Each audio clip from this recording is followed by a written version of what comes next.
ain't tryna be a man, got a fucking player.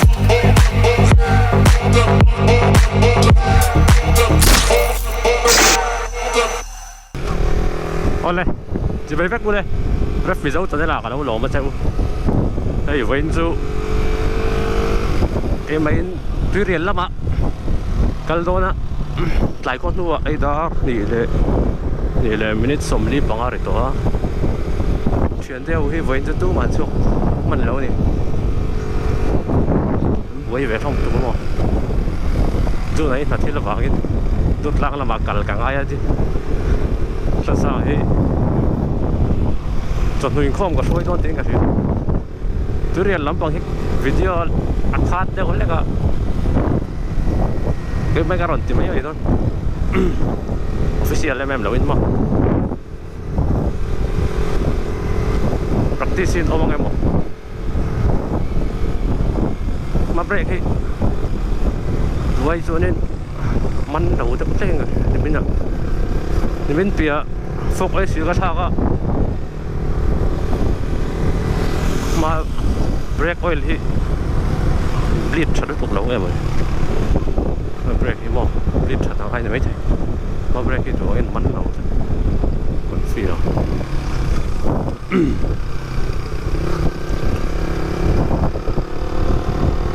ui hả khi đây thả bé có cái xe tụi cái hạ bé cái lốp này lấy bộ ruột hết anh nuông tóc đấy mày cô lùm lụt tục về là rẻ mà thì jacket đen bộ ruột anh nuông tóc không phải vậy chứ sao mà ra chứ à jacket anh hay anh suộc tur nó anh thành luồn mấy mà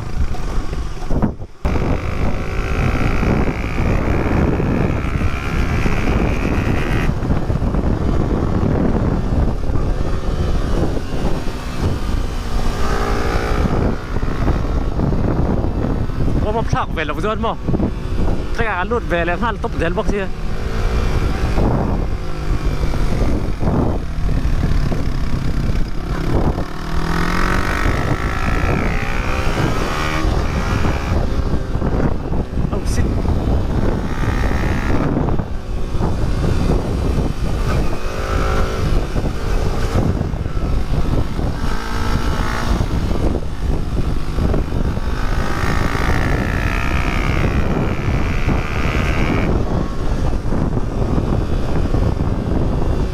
lấy cho cầm tay nắn tầm khóc vậy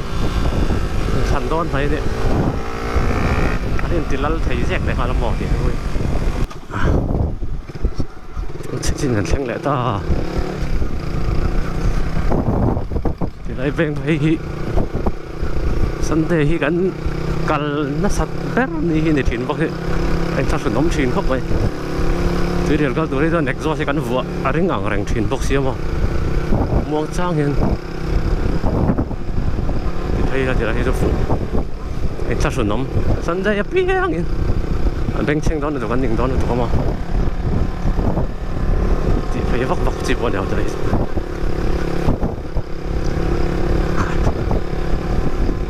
em phải làm bằng cái chút thêm cho bộ lục lùm đâu mình nó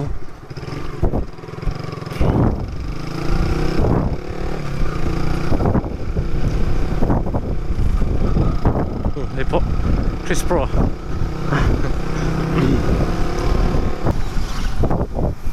tuôn thì mấy đó của mình hiện in December thà lấy hồn về thì mình lấy ngày thà tiệc làm hiện in sẽ xuất đầu cho nên miền xa hay sống lại đó nè practice để nuôi trần của tôi rất bây giờ trong hiện in tìm bằng hiện in trán cái cần tung chỉ đâu ạ mà thế mình vẫn lằng hiện in chun tê lệ cái máy tràn cần tung thôi ạ sẽ cái hi cái là chiang lâu và tung ú cả tung lâu lệ thì hang có mà rồi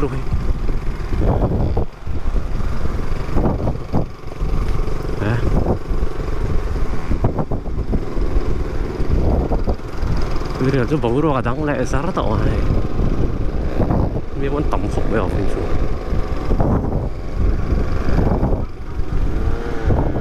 so fakade po naman oh.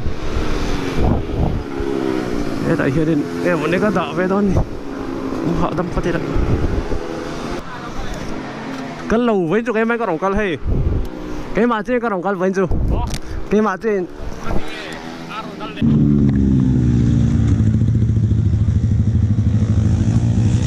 ôi phá luôn rồi này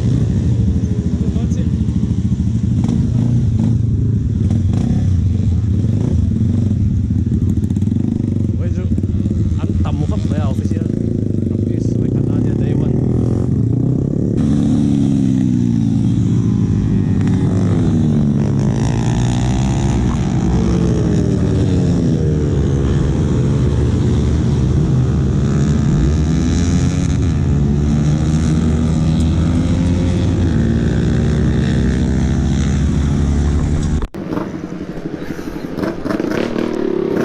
Bây giờ. Ano kung lang di kayo?